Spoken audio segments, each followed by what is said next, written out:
이런 이야기가 있었습니다. 담배를 엄청나게 많이 피우는 꼴초라고 부르는 아버지가 있었습니다. 근데 다른 가족들이 다 담배 좀 줄이고 끊으라고 아무리 충고를 하고 애원을 해도 이 아버지는 들은 채도 하지 않았어요. 그러던 어느 날 그 아들이 신문을 보다가 담배의 위험성에 대해서 자세하게 기록해 놓은 기사를 보게 되었습니다. 그래서 그 아들은 생각했죠. 그래, 이걸 아버지께 보여드리자. 그러면 아버지 마음에 변화가 있을 거야. 그렇게 그 기사를 가지고 그때도 베란다에서 담배를 뻐끔뻐끔 피우고 계시는 아버지에게 달려가서 그걸 보여드렸습니다.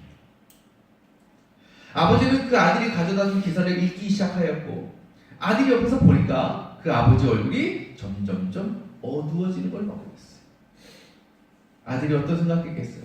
됐다, 작전이 통했구나, 이제 끊으시겠구나. 신이 났어요. 그래서 아버지한테 말했습니다. 아버지, 잘 보셨죠? 담배 얼마나 위험한지 이제 아셨죠? 그러니까 아버지가 이렇게 얘기해요. 그래, 이제 내가 끊을 때가 됐구나. 아들이 신난 거예요. 됐구나. 그래, 아버지 잘 생각하셨어요. 끊으셔야 돼요. 빨리 담배 끊으셔야 돼요. 그 아버지가 뭐라고 했는지 아십니까? 아니, 담배가 아니라 신문을 끊어야겠어요. 처음 들어보세요, 이 이야기? 들어보셨죠? 웃자고 하는 이야기지만 웃을 수만은 없어요. 왜? 그 아버지의 모습이요, 바로 우리의 모습이에요. 오늘 말씀을 잘 보시면 우리가 알 수 있어요. 오늘 예수님께서 어디에 계시냐면요, 사마리아의 어디요? 수가라는 마을에 계시죠. 이곳은 어떤 마을이냐면 구약시대의 야곱이 그 우물이 있는 그 곳이었습니다. 예수님은 그 우물가에서 쉬고 계셨어요. 근데 그때 사마리아 여인 한 사람이 딱 오더니 거기서 물을 깃기 위해서 준비를 했어요. 예수님은 그 여인을 보고선 나에게 물을 좀 달라고 요청을 하셨죠. 그런데요, 이 예수님이 그 사마리아 여인에게 물을 달라고 부탁하는 이 상황은요, 이해할 수 없는 상황입니다. 왜 그럴까요? 자, 사마리아 여러 번 말씀드렸어요. 설교를 통해서. 어떤 사람들이라고요? 무슨 민족? 혼혈민족. 피가 섞인 거예요. 요즘도 좀 어른들은 좀 그런 혼혈인 사람들의 좀 부정적인 시각을 갖고 있지만 그때 더 했어요. 피가 섞였다는 건 부정한 거예요. 부정한 거. 그래서 특히 유대인들은요, 이 사마리아 사람들을 굉장히 싫어했어요. 멀리했어요. 부정하다고 멸시했어요. 그래서 길을 가다가 저기 사마리아 사람 같은 사람이 보이면 일부러 피해 돌아가. 그 정도였어요. 말에 섞지도 않았습니다. 근데 지금 유대인인 예수님께서 사마리아 여인에게 말을 거셨죠, 먼저. 그리고 명령과 무슨 핍박과 멸시가 아니라 뭐 하고 계셨다고요? 부탁을 하고 있는 거예요. 요청을 하고 있는 거예요. 물 좀 달라고. 그러니까 예수님의 말씀에 이 사마리아 여인도 깜짝 놀라긴 마찬가지였어요. 그래서 뭐라고 얘기해요? 아니, 선생님은 유대 사람인데 어떻게 사마리아 여인 나한테 물을 달라고 하십니까? 처음 경험하는 일이었어요. 이해할 수가 없는 일이에요. 근데 그 여인의 질문에 예수님께서 대답을 하십니다. 10절부터 쭉 대화 내용이 나오죠. 10절에 뭐라고 그러시냐면, 네가 하나님의 선물을 알고 또 너에게 물을 달라는 사람이 누군지 알았더라면 도리어 네가 그에게 청하였을 것이고 그는 너에게 생수를 주었을 것이다 라고 말씀하셨어요. 이 말씀의 의도는 이런 거예요. 너 지금 내가 누군지 모르는구나. 나는 너에게 하나님만이 주실 수 있는 그 생수를 줄 수 있는 사람이야. 근데 너는 나한테 그것을 구하기만 하면 넌 얻을 수 있어. 이렇게 얘기하시는 거예요. 근데 사마리아가 그 예수의 말씀을 깨달았을까요? 못 깨달았을까요? 깨닫지 못했어요. 그리고요, 좀 전까지만 해도 뭐 했어? 자기한테 물 좀 달라 그랬잖아. 근데 그분이 지금 뭐 하고 있어요? 내가 너에게 물을 주겠다라고 그러는 거예요. 이게 무슨 상황인가? 또 그가 뭐라고 하냐면, 아니 선생님은 두레박도 없잖아요. 이 물이 얼마나 깊은지 아세요? 그러니까 물을 드리려면 물을 내린 두레박이 있어야 되는데 그것도 없이 나한테 물을 준다는 거예요. 그러니까 이해할 수가 없는 거죠. 그러니까 또 예수님이 뭐라고 말씀하셔요? 그 우물에 있는 물을 마시는 사람은 다시 목마를 것이다. 그러나 내가 주는 물을 마시는 사람은 영원히 목마르지 아니할 것이다 라고 말씀하셨죠. 그러니까 또 여기는 뭐라고 얘기합니까? 선생님, 그 물을 나에게 주셔서 내가 목마르지도 않고 또 물을 기르러 여기까지 나오지도 않게 해 주십시오 라고. 여러분, 이 예수님과 이 사마리아 여인의 대화를 쭉 보면요, 대화가 잘 통하는 것 같아요? 아니죠. 서로 다른 얘기하고 있는 것 같죠? 꽉 막힌 거예요. 둘 대화가. 뭔가 보이지 않는 벽이 있는 것 같아요. 앞서 말씀드렸지만 사마리아 사람도 어떤 사람이라고요? 혼혈민족으로 부정하다고 멸시받는 사람들이었어요. 이 여인도 똑같았어요. 아무도 그녀를 상대해주지 않았습니다. 가는 곳곳마다 자신을 손가락질하고 비난했어요. 더러운 여자, 더러운 민족이야. 때문에 이 여인은요, 늘 사람들의 눈을 피해 다녔어요. 오늘 말씀 보면요, 이 여인이 물을 기르러 온 시간이 언제라고 나와 있어요? 오정이죠. 오정이 뭐냐면 정오예요, 정오. 그러니까 개역개정 보면 제6시다라고 6시. 그때 당시는 제1시가 몇 시냐면 새벽 6시에 해가 뜨는 거 기준으로 하기 때문에 그러니까 6, 7, 8, 9, 10, 11, 12하면 12시가 오정 정오라는 거예요. 여러분, 이 지역은 사막 지역이에요. 사막 지역의 특징이 뭡니까? 낮에는 엄청나게 덥고 밤에는 엄청나게 추워요. 그러니까 낮에는요, 야외 활동을 거의 하지 않아요, 사람들이. 너무 더우니까. 그래서 이 여인이 오정, 정오에 나왔다는 말은 뭐예요? 사람들이 거의 다니지 않는 시간에 나왔다는. 그 말은 곧 사람들의 시선을 피해서, 접촉을 피해서 나왔다는 거죠. 그런 여인에게 늘 갖고 있던 마음이 뭐겠어요? 나를 멸시하는 사람들에 대한 분노, 저주의식. 또, 야, 내가 괜히 사마리아 사람 태어나가지고 이 남들 다 쉬고 있는 이 땅볕에 내가 물이나 들어와야 되나니 내가 왜 이렇게 살고 있는가? 그런 자신에 대한 자괴감을 품고 있었어요. 그러니까 이 여인은요, 소망이 없는 여자예요. 그냥 좌절, 절망. 육체는 살아있는데 영혼은 죽은 여자예요. 그런데 예수님께서는 이 여인의 상황을 다 알고 계셨어요. 그리고 이 여인의 상처, 마음 치유해 주시기를 원하셨습니다. 그 마음에 더 이상 좌절감, 모멸감, 저주의식 품지 않고 주님으로부터 얻을 수 있는 평안과 감사와 기쁨과 소망을 품고 살기를 원하셨어요. 무엇을 통해서? 성령을 통해서. 성령이라는 그 생수를 통해서 그것을 누리기를 원하셨어요. 그런데 문제는 뭐냐면 이 여인이 예수님의 말씀의 의미를 전혀 깨닫지 못했다는 것입니다. 왜 그래요? 왜 깨닫지 못했어요? 너무 간단해요. 이 여인은 자신의 문제를 몰라요. 지금 내가 어떤 상황인지, 어떤 상태인지, 나에게 무엇이 가장 필요한지를 이 여자는 모르는 거예요. 그래서 이 여인이 뭐라고 요청했다고요? 마지막으로 그 물을 예수님께서 말씀하신 그 물을 나에게 줘가지고요, 내가 목마르지도 않고 또 물을 기르러 여기까지 오지 않게 해주십시오라고. 그러니까 이 여인이 생각할 때 예수님께서 말씀하신 그 생수는 어떤 생수예요?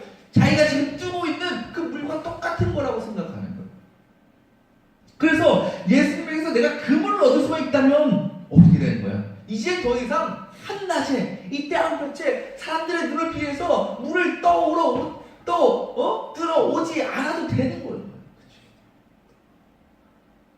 그러니까 지금 예수님께서 말씀하시는 그 생수의 의미를 전혀 깨닫지 못하고 지금 뭐만 구하고 있냐면 내가 어떻게 하면 편안할까? 내가 어떻게 하면 편안하게 좀 살까? 그것이 자기에게 가장 필요하다고 생각한 거예요, 이 여자는. 근데 육신적인 문제에만 관심을 갖다 보니까 자신의 영혼이 죽어가는지, 내 마음속에 어떤 마음이 있는지, 그걸 내 영혼을 어떻게 공격하는지 깨닫지는 못하는 거예요. 우리 만남은 뭐가 아니야? 우연이 아니야. 노사연 씨 만남이죠. 왜 웃어요? 잘 불렀는데. 노사연씨 크리스찬이어서 이 가사를 쓰는지 모르겠지만 우연이 아니에요. 예수님은요 사람을 만나실 때에 우연히 만나시는 분이 아니에요. 어쩌다 가니까 그 사람이 있었네가 아니에요. 예수님은요 철저한 계획을 가지고 철저한 뜻을 가지고 만남을 이루어가시는 분이에요. 이 사마리아를 만난 것도 그렇습니다. 지금 예수님께서 어디를 떠나서 가셨냐면 유대를 떠나서 어디로 가시는 길이냐면 갈릴리를 가시는 길에 이곳을 들으신 거예요. 그런데 당시에는요 유대에서 갈릴리로 가는 길이요 여러 길이 있었어요. 또 그 길 가운데 하나가 이 사마리아를 거쳐서 가는 길이었어요. 근데 아까 말씀드렸다시피 유대인들 어떤 사람이라고요? 사마리아인들 피하는 사람들. 그 사마리아 밟는 땅, 사마리아인들이 사는 동네 거기를 무조건 돌아가는 사람들이었어요. 왜? 거기에도 발 닿는 것도 싫었어요. 근데 예수님께서 그 길을 택하셨다는 거예요. 영어 성경에 보면 이렇게 나와요. Had to go through Samaria. 자, had to. 뭐 했어야 했다. 그지? 했어야만 했다.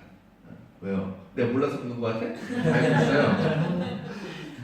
뭐뭐 하셨어야만 했다는 거예요. 그러니까 이 말은 뭐예요? 예수님께서 사마리아를 통해서 가셔야만 했다. 어쩌다 가다 보니까 사마리아에 듣는 게 아니고 예수님이 생각할 뜻 가운데 나는 지금 사마리아를 꼭 통과해서 가야 돼! 라는 계획이 있었다.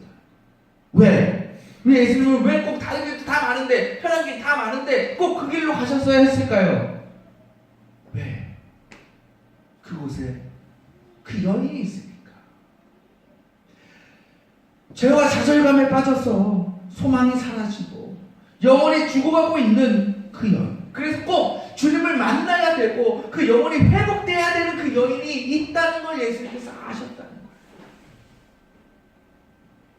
그렇게 예수님은 그 여인을 만나셔서 자신의 존재를 알리시면서 그의 죽어있는 영혼을 살리시려고 했다는 거예요. 그 메마른 영혼이 마르지 않은 성령의 물로 채워주시고자 하였다는 거예요. 그래서 그 여인이 자신을 통해서 변화되기를 원하셨어요. 그래서 예수님께서 그 여인을 향해서 이렇게 외치시는 거예요. 야, 나에게 생수를 달라고 말해라. 내가 너의 영혼을 채워주겠다. 거의 애원해. 나는 네가 얼마나 상처가 많고 너가 얼마나 절망 중에 있는지 알고 있어. 그래서 내가 널 찾아온 거야. have to 할 수밖에 없었던 거야. 이제 너의 영혼을 다 털어놓으면 내가 회복시켜줄게. 넌 나에게 구하기만 하면 돼. 하지만 예수님의 계속된 말씀에도 사마리아에는 어떤 뭐만 관심이 있는 거예요. 내 육신, 내 몸가짐을 어떻게 채울까? 어떻게 하면 편안하게 살까만 관심을 갖고 있는 거예요. 그러니까 예수님께서 얼마나 답답하시겠어요. 주님께서 이 사마리아 여인을 미리 알고 계셨듯이 저와 여러분도 다 알고 계셔요. 주님도요, 우리가 얼마나 힘들게 살아가는지, 우리의 영혼의 모습이 어떠한지 다 알고 계셔요. 우리가 얼마나 곤고한 인생을 살아가는지, 우리의 삶이 얼마나 고난스러운지, 정말 주일 쉬는 날 주 앞에 나가야 되는데 너무 힘들고 또 지치고 그래서 그렇게 할 수 없는 우리의 심정들 다 알고 계셔요. 그래서 우리의 영혼이 메말라 가고 우리의 마음과 마음의 기쁨과 평안이 없다는 것도 알고 계셔요. 그래서 예수님께서 저와 여러분을 찾아오시는 거예요. 그래서 우리의 메마른 영혼을 회복시켜 주시기를 원하시는 거예요. 고통과 절망뿐이었던 우리의 삶에 평안과 기쁨을 주시기를 원하신 것입니다. 저와 여러분이 주님을 믿고 또 이 자리에 나와서 예배하고 있는 것은 우연이 아니야. 여러분, 내 힘과 의지로 온 것 같아요? 아니에요.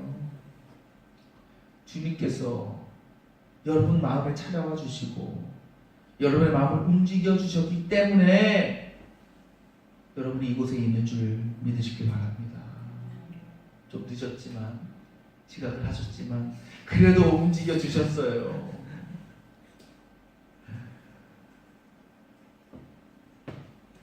왜 주님 우리를 찾아오신 것일까?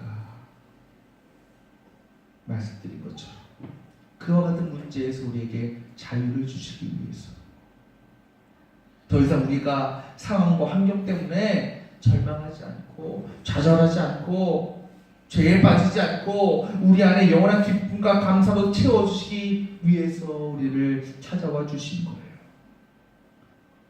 지금도 우리는 주님은 우리에게 말씀하시는 거예요. 나에게 그것을 구하라고. 그 마르지 않는 생수를 구하라고. 그러니까 우리가 주 앞에 나와서 예배하면 그것을 기대하는 마음으로 나와야 되는 거예요. 그것을 받고자 하는 소망을 가지고 나와야 되는 거예요. 그냥 어쩔 수 없이 나오는 것이 아니라, 그냥 꾸역꾸역 자리만 왔다 가는 것이 아니라, 오늘 말씀 통해서, 예배를 통해서 주님께서 나에게 무엇을 주실까? 나에게 어떤 기쁨을 주실까? 어떻게 내 영혼과 마음을 치유해 주실까? 그 기대와 소망을 가지고 나와야 된다는 거예요. 여러분 그것을 품고 나오셨습니까? 그것을 기대하고 있습니까? 아니면 그 사마리아 여인처럼 그냥 내 육신, 편안함, 만족, 그것만을 채우고 구하기 위해서 나오셨습니까? 우리에게는요 다 각자의 우물이 있어요. 뭐가 있다고요? 우물이 있어요. 그리고 우리는요 열심히 그 우물에서 물을 퍼내요. 어떤 사람은 재물이라는 우물에서, 어떤 사람은 짐이라는 우물에서, 어떤 사람은 권력이라는 우물에서 우물을 퍼요. 뭐라 그러면서, 그래 내 인생에서 이것만 얻으면 난 만족할 거야, 나는 행복할 거야, 그러면서 한없이 우물을 퍼요. 그 우물을 푸는 그 두레박을 손에서 결코 놓지 않아요. 우리 다 그렇게 살아가요. 그런데 문제는 뭡니까? 아무리 우리가 퍼내도 만족해요? 만족해요 여러분? 못해요. 얼마만 벌었으면 좋겠어요? 먹고 살만큼. 그게 얼만데? 뭐 먹고 살길래? 응? 여러분 그거 먹고 살 만큼 벌었어? 만족할 것 같아요? 아니에요. 더 좋은 거 먹고 싶고요, 더 넓은 집 가고 싶고요, 다 그런 거예요. 우리가 얻으면 얻을수록요, 누리면 누릴수록요, 우리 욕심은 커질 수밖에 없어요. 그러면 우리는 더 풍요로워지고 전보다 더 잘 살게 되는데, 뭐도 높아지냐면 불평도 많아져요, 불만도 많아져요. 경제적으로 사회적으로 부유해지고 높아질지 모르지만 우리 영혼은요 도리어 어떻게 된다? 죽어가고 있는 거예요. 그 우물만 파다 보면, 그 두레박을 손에서 놓지 않으면. 그런데 그렇게 끝없이 우리가 탐욕의 물만 깃고 있는 우리의 인생 옆에 누가 계신다고요? 주님이 계신다. 그리고 그 주님은 우리 곁에서 이렇게 말씀하시는 겁니다. 야, 너 세상 것만 구하고 누리느라고 네 영혼이 죽어가는지도 모르고 있어. 네 상태를 봐요. 그래서 내가 왔어. 이제 그 두려움 좀 내려놓고 나에게 와서 네 영혼을 좀 회복시켜 달라고. 그 메말라져서 갈라져 버리기까지 한 네 영혼의 바닥에 영혼이 마르지 않는 물로 채워달라고 나에게 구해봐. 제발 다른 것 가지고 기도하지 말고 네 영혼을 바라보고 기도를 좀 해봐. 이렇게 우리에게 말씀하시고 계십니다. 그렇게 우리에게 애원하고 계시지만 아직까지도 우리는 내 영혼의 문제는 거들떠보지도 않고 그냥 인간적인 욕심을 채우기 위해서 그렇게 살고 있지는 않느냐는 것입니다. 정작 영원히 누릴 수 있는 것을 구하지 못하고 금방 사라질 것들의 목숨을 걸고 사는 모습이 바로 우리의 모습이 아닙니까? 사순절 셋째 주일입니다. 하나님께서 그 아들을 이 땅에 보내신 이유는, 우리를 찾아오신 이유는 우리를 부자가 되게 하시기 위해서, 우리를 높은 지위에 오르게 하시기 위해서, 그 권력을 얻게 하시기 위해서가 아니에요. 그 이유가 뭡니까? 죄로 인해 죽을 수밖에 없는 이들에게 영생을 주시기 위해서, 그리고 믿고 구원받았다고 하는 사람들에게, 아직도 세상적인 것들에 빠져 살아가는 우리들에게 영혼을 회복시켜 주시고 기쁨과 평안을 회복시켜 주시기 위해서 이 땅에 오셨고 지금도 우리를 찾아오시는 것입니다. 여러분, 그 물기는 현장에서 우물만 바라보면서 물만 딛지 말고요, 그 우물가에 앉아서 나를 바라보고 계시는 주님을 여러분도 바라볼 수 있기를 바랍니다. 잠깐만 내려놓고 그 두레박 잠시 쉬면서 주님의 말씀에 귀를 기울이고 그 주님께서 구하라고 하시는 것을 한번 구해 보시길 바랍니다. 그때 알게 돼요.